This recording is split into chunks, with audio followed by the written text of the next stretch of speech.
Welcome to Motivated to Lead podcast, helping you become a better leader. I'm your host, Mark Klingsheim. Hi, everyone. Thanks again for joining us for our podcast this week. My name is Mark Klingsheim with SEMA Partners. Each week, we interview leaders and they share lessons learned from their careers. Our goal is to help you become a better leader. This week, we're happy to have join us Professor Bill DeMarco. Bill has been a colonel in the United States Air Force. He currently serves as the Chief of Innovation Development for Auburn University. Bill is a 5-time commander with experiences commanding at the squadron, group, and region level. And he has taught in a number of university settings, and we're looking forward to some of his insights around leadership that he's going to share with us. Looking forward to our conversation with Bill. And it's great to have Bill joining us. And Bill, appreciate you taking time out to talk to us today. Yeah, thank you, Mark. I appreciate you having me. Yeah. Well, I guess, can you give us just a little bit of an overview of your career? I'd love to hear a little bit of your story. Yeah, it's funny you say a little bit because the older I get, the longer it seems to take. So just, the brief summary, I grew up in Northern California, and that kind of matters because California culture was something I was definitely a part of if you think through the 80s kind of time frame. Sure. But I did something crazy and decided I was going to go to the Citadel out in Charleston, South Carolina. So if you don't know, it's a military college. So I grew up kind of as a surf bum and then decided that I was going to go to a military college. So that was interesting. I really wanted to fly airplanes. And I'd love to tell you that it was because I wanted to serve my country. That came later. I loved going fast. I liked, I had a 72 Camaro, like 400 horsepower. I was a track runner. I rode bikes and motorcycles, and flying to me seemed like that next level sort of thing. And I thought the Citadel was the best way for me to get into pilot training. And I learned a lot. I love, hate the Citadel. Maybe that will come up as we talk. I went to pilot training and then, became a pilot in the Air Force and couldn't hold a job. So I flew 5 different airframes, which is unusual in the Air Force. So I started in airlift and I flew a tactical sort of special operations type STOL aircraft over in Germany. And then I went to basically be a limo driver for generals and congressmen and people like that. So VIP airlift, which I thought I would hate and I loved. And then went to C-141s, which, if you know the Air Force, that's like saying I flew pterodactyls because they've been gone for a lot of years. But went back into special ops and really loved being a special operator. Had a real hard time on the family. And so when I left special ops, I went to tankers because I thought maybe that'd be a little more stable. So I flew KC-10s and then I flew KC-135s as a colonel, which I don't recommend anybody learning a new aircraft as an old colonel. And I did some time in strategy and planning, air operations center kind of work. I went to a lot of schools. So I got 3 master's degrees when I was active duty, working on my doctorates right now. So I'm a late bloomer. And when I retired the Air Force, I was lucky to come to Auburn University. And this might be a theme we can talk about because I didn't want to come to Montgomery, Alabama. I wanted to teach. Could not hold a job here. So I worked in ROTC. I was a Southeast Region Commander. So all of the detachments in the Southeast U.S. I was a commander for. Became the Vice Commandant for Officer Training School, the Commandant for the Air Command and Staff College, and then became General Quast, who's a great leader, great mentor and friend, became his Chief of Staff and retired after that. Wanted to go into corporate and maybe do some of the things that you're doing. I wanted to consult. I wanted to do leadership. I just thought that was fascinating. And I complained about the last decade and a half in the Air Force that we weren't doing leadership right. So General Quast and I had spoke many evenings about a leadership institute. And so he said, if you're retiring, are you going to set up the leadership institute?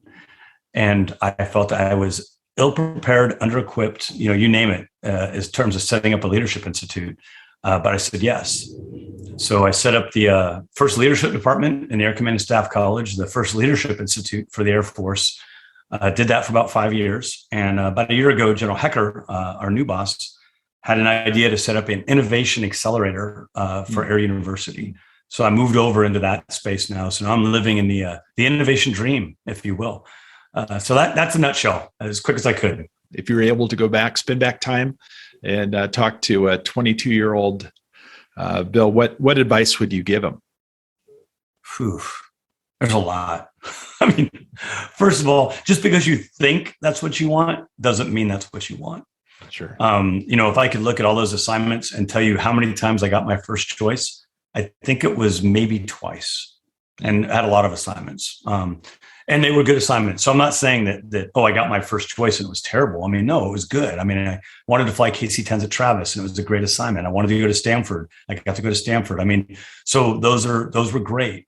But like I mentioned, this DV airlift, flying VIPs around, I considered myself to be kind of a trash hauler, a snake eater, this kind of, I'm not going to haul generals around and man, what a great job. I mean, most of our senior leaders are incredibly gracious, a chance to talk to these people. And so I think that's what I'd tell, myself is like, just kind of go with the flow and do the best you can.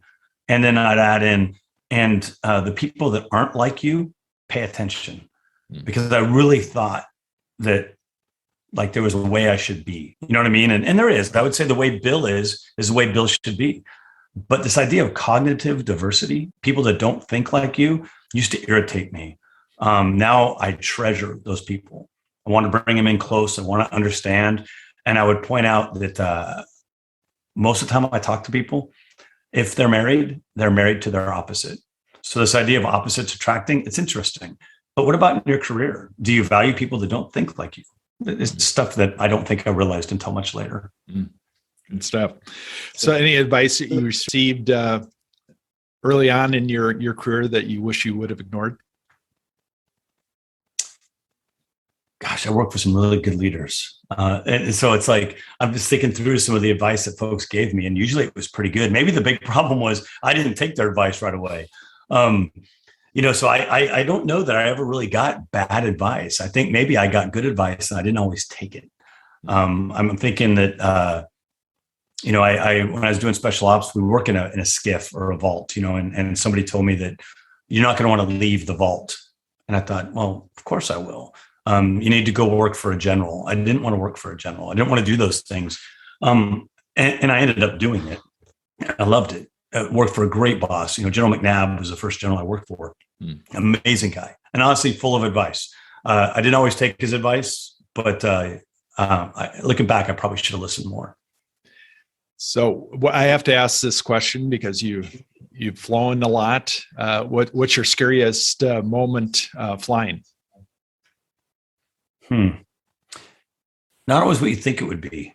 It's funny how I think when training kicks in, it's like I've had some weird situations. I've lost motors near the ground. I've had instrument problems right on takeoff into the weather and things like that. And your training kicks in, you don't think about it. I received an air medal for heroism for rescuing a bunch of F-18s early in the global war on terror. Flew into a hot spot.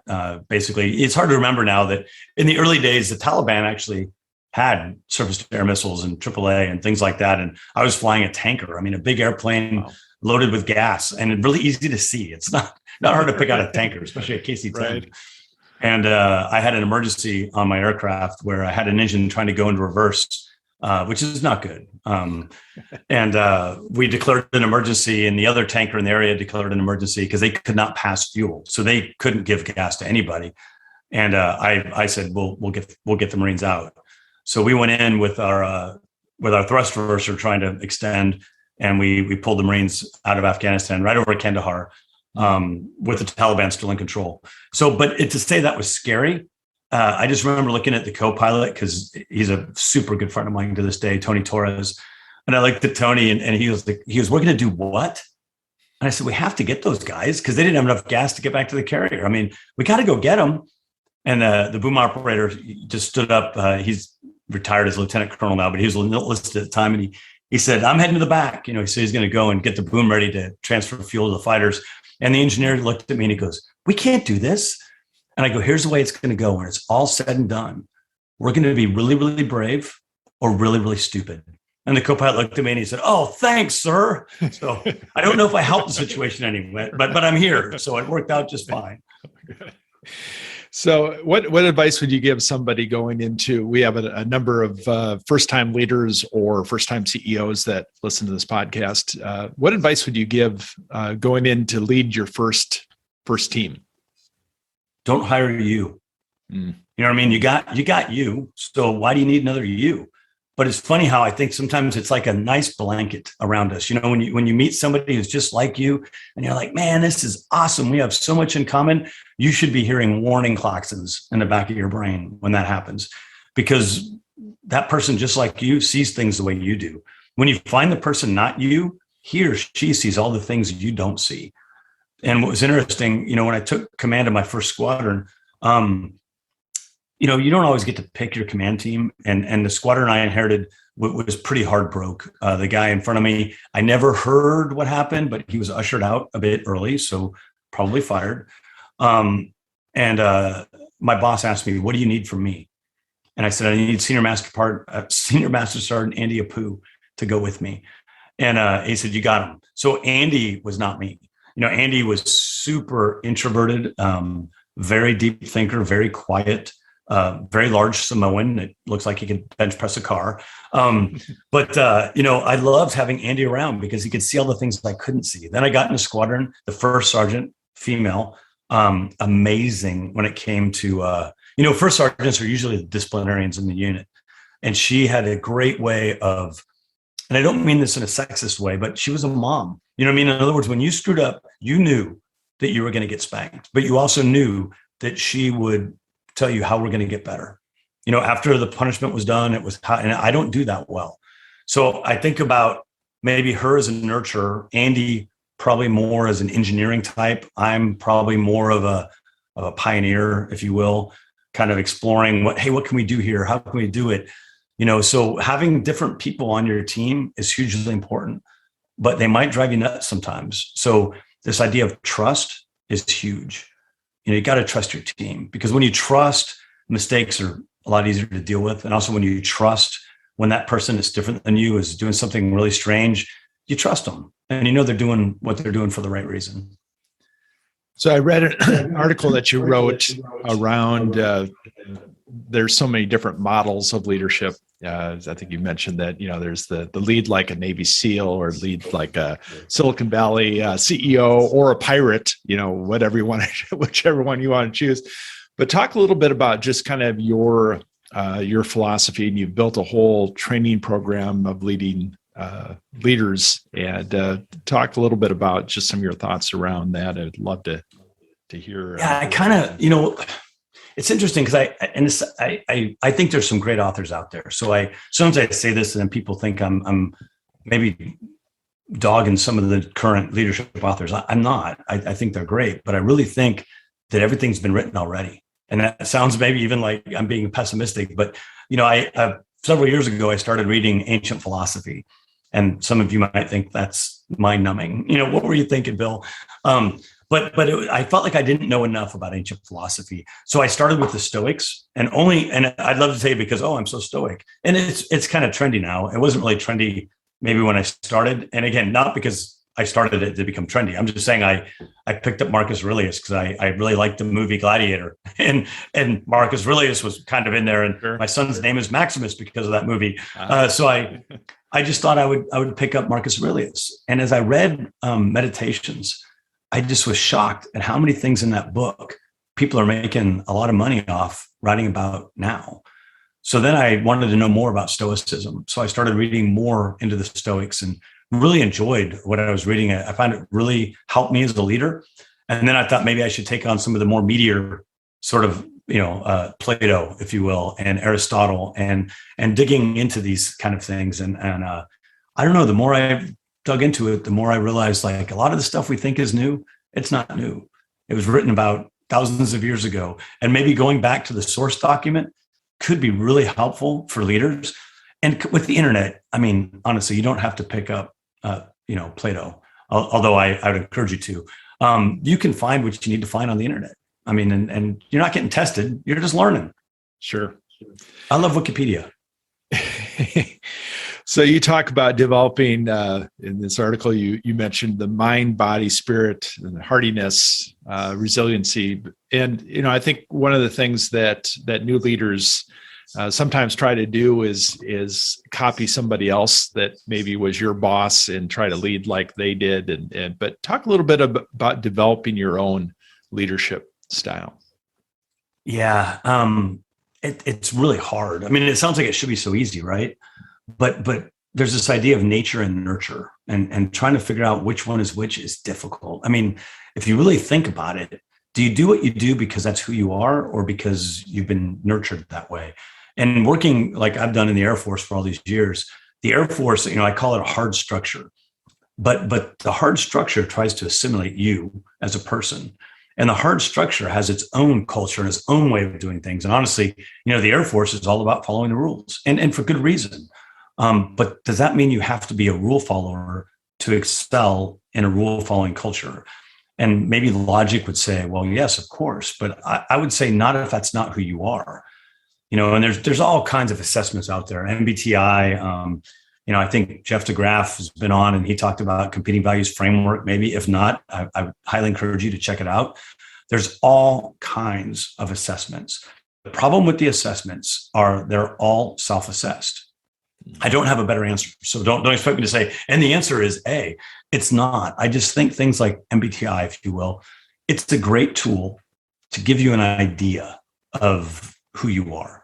I won't say it's the perfect answer.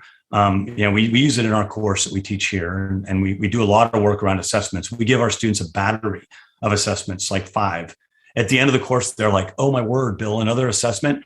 But what I like to tell them is they should find a grouping, like when we go to the range, I hope. I mean, most people have a nice grouping, some don't. But, you should have a grouping of shots, and that grouping should tell you a bit about who you are. And the stray shots, to me, are as interesting as the grouping, because what are the stray shots? Why do you have stray shots? What happened? What's going on there? So I encourage people to dig into the assessments, but also when you take the assessment, don't answer it the way you think the Air Force wants it answered. Answer it for what feels like freedom, what feels like being real to you. And then go talk to people about it. I mean, when you take your assessment, go talk to your spouse, your best friends, your coworkers, and just say, does this sound like me? They know you, honestly, probably better than you know you. So it's interesting when you start bouncing it off friends and family. I'm an ENTJ on the Myers-Briggs. And a friend of mine who I think the world of, I teach with a lot, she is like the Jedi master of MBTI. And one day we were having lunch and she asked, do I think I'm a J, or have I been nurtured to be a J? Could you be a P? And I'm like, well, that's a good question. So I thought about it a little bit, and then I looked up, ENTP and gave it to my wife. And she was like, oh, this is not you. Not even close. So, I mean, it was good, to get another opinion on that. But I think those assessments can help us if we take them for what they are, not necessarily gospel, but the fact is it's a way, it's a tool, it's a model. All models are wrong, and some are useful, if you ask George Box. So you've mentioned some classic books. Any books that you recommend to your students or to others that every leader should probably put on their reading list? Yeah, I love reading. So, I mean, I'm a bit of a dork when it comes to that. But, if you ask me the classics, of course, I'm going to give you the classic answers, like the Bible. The Bible to me is the ultimate leadership book. And if you haven't read it from a leadership perspective, I'd encourage you to go back and read it to get the leadership nuggets out of it, because it's deep. Another one I love, which is not mainstream maybe, but is Orbiting the Giant Hairball by Gordon MacKenzie. And, for a guy like me that's worked in a bureaucracy, but not necessarily been the bureaucrat, that book was like reading a book written for me. And I introduced it into our course, thinking that everybody would open it and hear angels sing. And I was so interested that some people think the book is absolute garbage. And I'm like, how can that be? But it goes back to who we are, right? If you look at that book, and I encourage folks to read it, I don't know if it's in print anymore, but Gordon MacKenzie changes fonts like 190 times throughout the book. He changes the color of the papers. He's got scribbles in the margin, and people are like, I don't know what to do. It's a great book. Just give it a read. And then finally, the idea is like, I love like Sun Tzu, Art of War. I love the Tao. I like these kind of philosophical pieces, but I was wondering, like, what can I say that's different? And it's funny. I'm just getting ready. Well, I hope I'm getting ready to defend my dissertation. And my chair gave me this book called Immoderate Greatness, Why Civilizations Fail by William Offals. I mean, that's what the cover looks like. But where we're at today, we talked a little bit about Ukraine before we click the record button, and read something like this. It's interesting to see how does the U.S. fall into this. And then Ray Dalio's new book about great power is another one that I just finished, and really still sort of processing Dalio and Offals, but really interesting, I think, if you read those and then you consider where America stands today. Yeah. Well, that you succeeded with, this is our 140 plus episode, and I don't think any of those, maybe one has been. I know the Bible's been mentioned before, but I think you've come up with some new ones that I don't think we've had on our list. So that's very good. Congratulations, you get the prize. Yeah. That's so, awesome. Eddie, out of all the books that you're reading, are there specific quotes that you kind of go back to and refer to on a regular basis? Yeah, I mean, Offals, I keep pulling stuff out of that book for my paper, but I won't numb your brain with that. But, I honestly, the Bible, I mean, there's so many great quotes in the Bible, and some people don't even know they came from the Bible. But John 8:32, then you'll know the truth. And then we hear it all the time, and the truth will set you free. I mean, I think a lot of people have heard that quote, right? And it's like, oh yeah, that's a really important quote. And then I wrote a paper when I was at Stanford and about strategy. And there was a quote in there by John Galbraith that I love, because I really believe the best leaders understand the intersection of strategy, leadership, and innovation. And I'm not saying that they're all the same. I'm just saying that they all link together. So Galbraith says, all the great leaders have one characteristic in common, and it was the willingness to confront unequivocally the major anxiety of their people in their time. That and not much else is the essence of leadership. And I think that quote just kind of sums it up, right? I mean, strategy, innovation, leadership, it's all right there. So outside of work, what do you like to do to recharge? So my wife would say I never am outside of work, but I disagree. So, I really like, I love, that sound boring, but I love to lift weights. I understand it. People think it's mind numbing, it's boring, but for me, it's also a chance to clear my head. So every morning I get up before the family, and that's kind of what I do. And that's my quiet recharge time.